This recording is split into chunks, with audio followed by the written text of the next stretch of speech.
All right, so are you ready to dive into the world of Sylheti? We've got all this research here, and honestly, it seems like Sylheti can't really decide what it wants to be.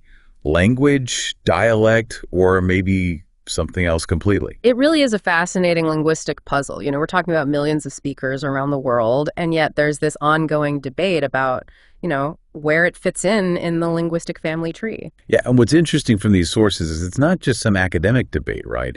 It's Yeah. really personal for Sylheti speakers, isn't it?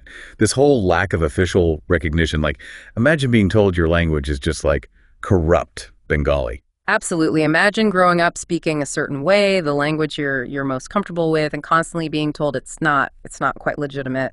Sadly, it's a reality for many, many languages across the world. So how do linguists even begin to define what makes a language, not just a dialect? Yeah. Where's that line? Well, it's not as simple as you might think. One of the key factors is this idea of mutual intelligibility. So basically, can speakers of two varieties understand each other? If not, that's one point towards separate languages, but it's not the only factor. Linguists also look at other distinct features, unique sounds, particular grammar rules, even just the vocabulary used. Okay, so let's unpack that a bit in the context of Sylheti. Our research mentions influences from all over: ancient Kasi, Arabic, Persian. It's like this huge melting pot of linguistic flavors. Exactly. Think of languages as ingredients. Sylheti kind of took a little bit of this, a dash of that, and then, simmered over centuries. And the result is something really unique. And understanding that historical context is really key. And speaking of unique, our sources mention something about Sylheti developing tones, like in Chinese. That just seems wild. It is fascinating, isn't it? It's pretty uncommon among Indo-Aryan languages, which both Sylheti and Bengali are a part of. But Sylheti kind of took a page from its neighbors, the Tibeto-Burman languages, many of which are tonal. It's a testament to how languages can influence and reshape each other, especially in really diverse regions. So wait, just by changing your tone of voice, you can completely change the meaning of a word in Sylheti. Give me some examples. I need to wrap my head around this. Absolutely. For instance, the word Sally. If you say it with a level tone, it means ink. But if you say it with a high tone, Sally, it means empty. Two entirely different meanings. Wow, that's incredible. This actually reminds me of this one time when I was actually traveling through Southeast Asia a few years back. And I came across this tiny little village where everyone seemed to be speaking in, I don't know, musical notes. Turns out they were using a dialect with all these complex tones. Just like you were describing with Sylheti. I remember feeling so lost, like I was trying to decipher some kind of secret code. It really shows you how important tones are to understanding these languages. Yeah, it really is more than just the words themselves. It's how you say them. And Sylheti takes this a step further, too. The grammar is unique in its own way. Speaking of which, our research mentioned something about Sylheti using something called measure words. Sounds intriguing. What's the deal with that? Okay, so think about it like this. In English, we don't just say 3 cat, right? We use these measure words to be specific, like 3 pieces of paper or a cup of coffee. Measure words in Sylheti, it's a similar idea. Okay, so instead of 3 cats, I'd need to use a specific measure word in Sylheti to count cats. Exactly. And while Sylheti has these general measure words like gu or ta, things get, more specific depending on what exactly you're counting. It's almost like using a magnifying glass, but for language, It really highlights these little nuances that make Sylheti so unique. I love that analogy, the magnifying glass. Yeah. And then there's this other thing our sources mentioned.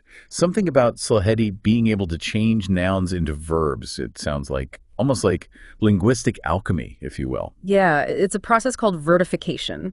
And honestly, it's pretty common in a lot of languages, even English. We took the noun Google and turned it into the verb to Google something, right?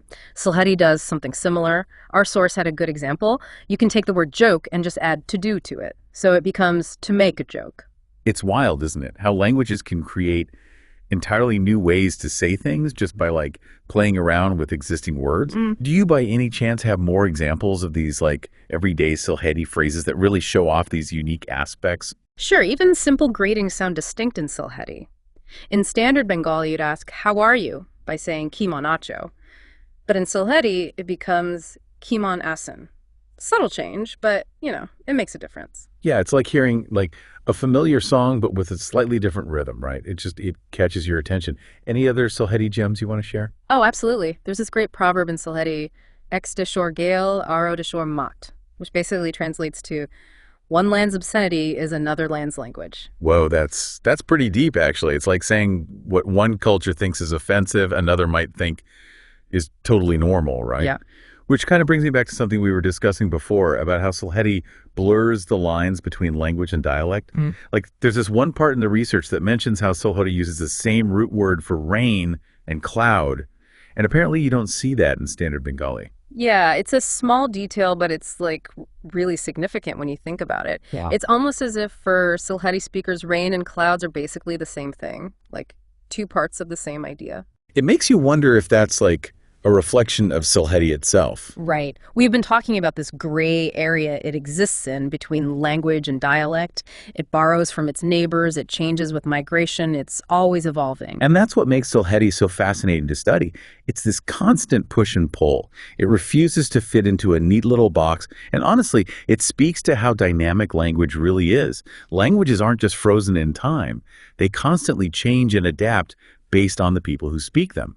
Culture, history, geography, it all plays a role. So we're really talking about how language and culture are inseparable, right? You can't have one without the other. Exactly. And for me, this whole deep dive into Sylheti has really highlighted how important it is that we not only preserve languages, but also celebrate how different they all are. Because when you lose a language, you're not just losing words and grammar, you're losing a whole way of looking at the world, a perspective that's been shaped over generations. Like losing a piece of history, almost. So where do you think Sylheti goes from here? What does the future hold for a language that seems to defy expectations? That's the big question, isn't it? But if its history is anything to go by, I think it's safe to say Sylheti will adapt, it will evolve, it'll find its own way forward, just like it always has. Who knows what fascinating twists and turns are in store for Sylheti? It's a good reminder that language is always a journey, not a destination. And with Sylheti, that journey is definitely full of surprises. Well, we hope this deep dive into the world of Sylheti has given you, the listener, a new appreciation for just how resilient and, frankly, how beautiful language can be. It's a language that dances to its own tune, and that's something worth celebrating. Until next time, keep exploring, keep asking questions, and keep that curiosity alive.